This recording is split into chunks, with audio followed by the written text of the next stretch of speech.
আমার ভাইকে আমি সকালে দেখছি, আমার আগে আগে অফিসে আসছে, তারপরে আর দেখি না। ও লাঞ্চে বাসায় দেয়, ভাত খাইতে আজকে যায় নাই। হ্যাঁ, আমার ছোট ভাই। আমার ভাই কোথায়? আপনারা আমার ভাইকে এনে দেন। আমার ভাই ছাড়া আমাদের দুনিয়াতে কেউ নাই। ও গেঞ্জির ফ্যাক্টরিতে, এখানে কোন যেন ফ্যাক্টরিতে কাজ করতেন। প্রথম নতুন ঢুকছে, 1 মাস হয়েছে ও ঢুকছে। এই মাসে ও বেতন পাইতো। ও অনেক ছোট মানুষ, ও কোথায় গেছে আমরা জানি না। আমার ভাইকে আপনারা এনে দেন।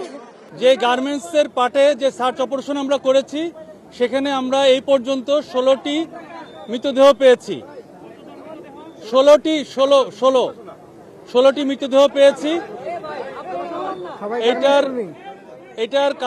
এটার আসলে চেহারা বোঝা যাচ্ছে না, কারণ আপনারা জেনে থাকবেন এইটা একটু কারণ আছে যে আমরা প্রাথমিক তদন্তে প্রাথমিকভাবে আমরা বলতে পারি যে এই যে 4তলা এই গার্মেন্টসটির উপরে যেই আমরা যে ছাদটা দেখেছি, সেই ছাদটা টোটালি টিন শেড এবং চাটায়ের একটা উপরে মানে টিন শেড ছাদ।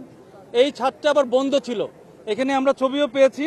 এই ছাদে যে উপরে যে গ্রিলের একটা দরজা ছিল, 2টা তালা মারা ছিল।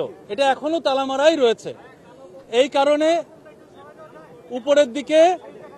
উপরের দিকে আপনার যেতে পারে নাই।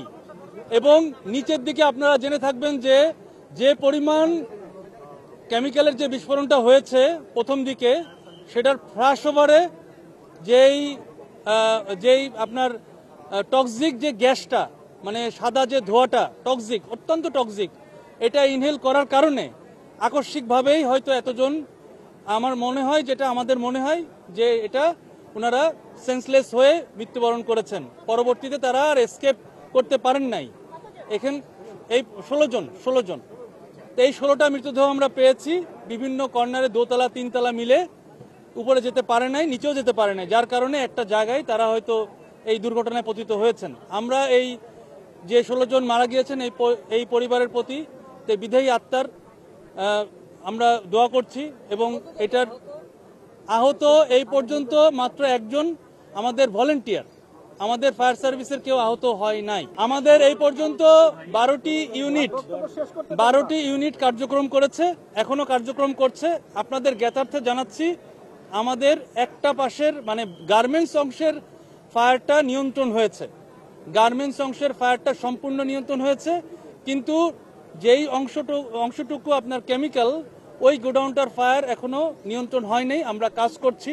আপনারা দেখেছেন যে আমরা আমাদের যে টেকনোলজি রয়েছে, লুপ 60, ড্রোন, আমাদের যে গ্রাউন্ড মনিটর, সব মানে যেটা হিউম্যান ছাড়া, মানে মানুষ ছাড়া যেসব টেকনোলজি দিয়ে আমরা ফায়ার ফাইটিং করছি, এটা এখনো চলমান রয়েছে। শুধুমাত্র লাশগুলো বের করার জন্য আমরা কিছুক্ষণ স্টপ রেখেছি। এবং আমরা যে কেমিক্যাল গোডাউনের পার্টটা আমরা চেক করছি, এখনো অবজারভেশন করছি। এবং এটা নিয়ন্ত্রণ এখনো সম্ভব হয়নি। এটা নিয়ন্ত্রণ হতে হয়তো আরো সময় লাগবে। আমরা কাজ করে যাচ্ছি।